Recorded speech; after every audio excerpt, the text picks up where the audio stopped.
Gareth dried off and, though he was offered some robes, put his habsuit back on. The thought was appreciated, but it just wasn't going to work well.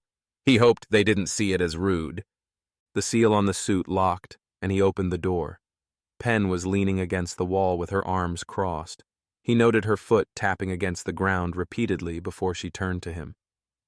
Feeling better? Much. He responded. Some color had already started to come back to him, and more than anything, it was nice to have been able to clean his frills properly.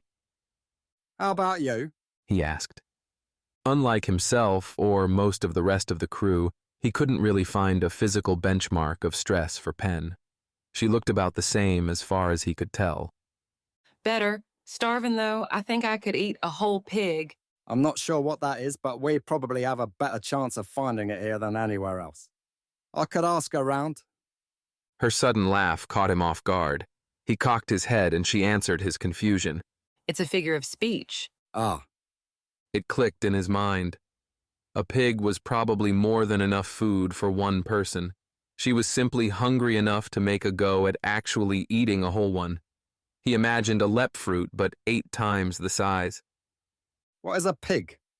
Penn realized she'd never had to describe a pig before. Well, they're animals. They're large relative to your size, I suppose. Walk on 4 legs, quite plump. They have curly little tails, but that's about the only cute thing on them. They roll around in dirt and mud, and they eat anything. Like literally anything. I think they were selectively bred into existence forever ago from boars, which are basically the combat version of a pig. I'm not a farmer, though, so that's the best I've got. Right. Well, I'll just look up a picture of one, maybe.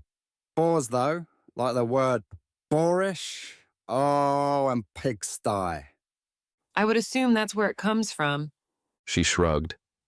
Huh. Penn paused for a moment as something clicked in her brain. Wait, there's no way a translator works like that. How do you know the word boorish? I speak Taran.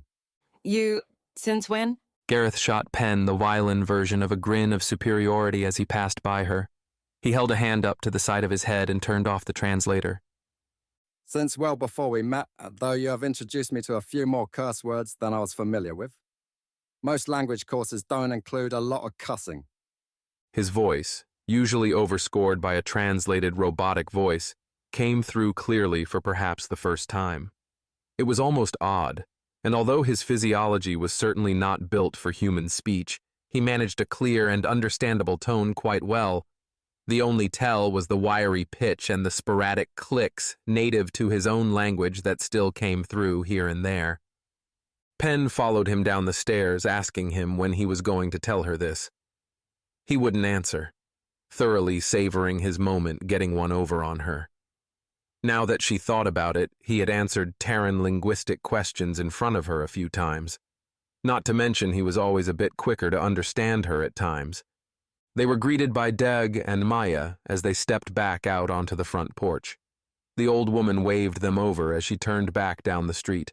She ambled slowly, so it wasn't hard to catch up. We'd already arranged lodging for everyone, so 2 more won't be an issue. Maeve and Kalia have a spare bedroom for the 2 of you.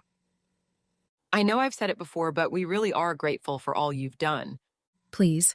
We'd never have it said that our little town was a poor host. We may not have the resources of a city, but while you're here, what's ours is yours. And you've come at the best time, too. I may be biased, but our harvest celebration is a hoot. Food, drink, and merriment abound. I'll bet. You know, Penn, you never told us your people did celebrations like this. Mine didn't, Dag. I wasn't born. Where actually are we? Oh, my apologies. So much lost in the kerfuffle. You're on Anidea, dear. Melico City is only a day's flight from here. They passed by a young boy playing with a puppy. The boy was pale with dark brown hair and wore simple khaki shorts and a red t-shirt. He was at most 5 or 6. His companion was white with brown spots and a whip of a tail. One spot around his left eye gave an interesting look to his wide face. If a dog could smile, they were definitely smiling. Bellow, bellow. The boy yelled. Boof! Boof! Was the dog's response as it ran after the boy. Penn smiled at the sight. Anidea, I see. Well, I grew up in a city, but not here, and we didn't really do festivals. Well, shame on them. We are going to be sure to make it up to you tomorrow evening. I know you just did quite a bit of cardio, but you'll have to bring your dancing legs, all right? She said with the same air of finality a mother would. The boy and his dog romped around the trees on the sides of the street, weaving in and around them. The boy laughed and the puppy's tongue lolled joyously as it panted. They were equally covered in dirt and grime, and though a parent looked on with a modicum of frustration, they were also clearly happy for the boy and his friend. The parent waved to the group as they walked by. I'm sure not a dancer. I wouldn't say I have 2 left feet, but I'm not really built for it. Nonsense! She waved the idea away. And that goes for all of you too, Captain. I'm not sure if any of you dance, but you will after tomorrow. I am interested in learning at the very least. Deg responded. This elicited a smile from the woman, bringing even more creases to an already wrinkled face. That is the correct answer, hun. Now, I've got to get back to preparations, but here you two should be. Maeve and Kalia are helping me back by the community center right now, but they already know who to expect. They've set up a room for you two, said it would be the one on the first floor. I could help out around. Penn started to speak. Maya's hand started patting the air. Her head shook. No, dear. You have been through plenty already. You leave it to us and then enjoy yourself tomorrow. Diag, though, She looked to the captain. can join me back at the center. I want to hear you talk more about Corval Flora. Without even waiting for an answer from Penn, the woman took Dag and walked off down the road. Before she got too far, she yelled back one final thing. Oh, and help yourself to the refrigerator. Also, I know she hides whiskey under the sink. She never turned, but her hand came up in a wave as she kept walking. Penn couldn't help but compare her to Ash. She had the same, everyone is doing what I say no matter their opinion on the matter attitude. Penn watched the woman's heavy layered cloak brush against the dirt road as she walked off. I like her. Suddenly, her growling stomach drew her thoughts to Maya's last words. Food. Gareth had already reached up to the doorknob, turned it, and with both main arms, pushed the door open. Now he sat waiting for his friend. Penn immediately walked past him, and as if able to sense the location, walked directly to a quaint little kitchen. It seemed as though they had anticipated Penn hunger, because as she entered, a display of simple foods were waiting on the kitchen table. Cheeses, cured meat, and bread made up the majority of it. Thought the centerpiece was a large pot of stew. It was clear it hadn't been cooked especially for them, but was simply what leftovers they'd had in the house. That said, it had been set out with care, and the stew had been heated back up before it was set on the table.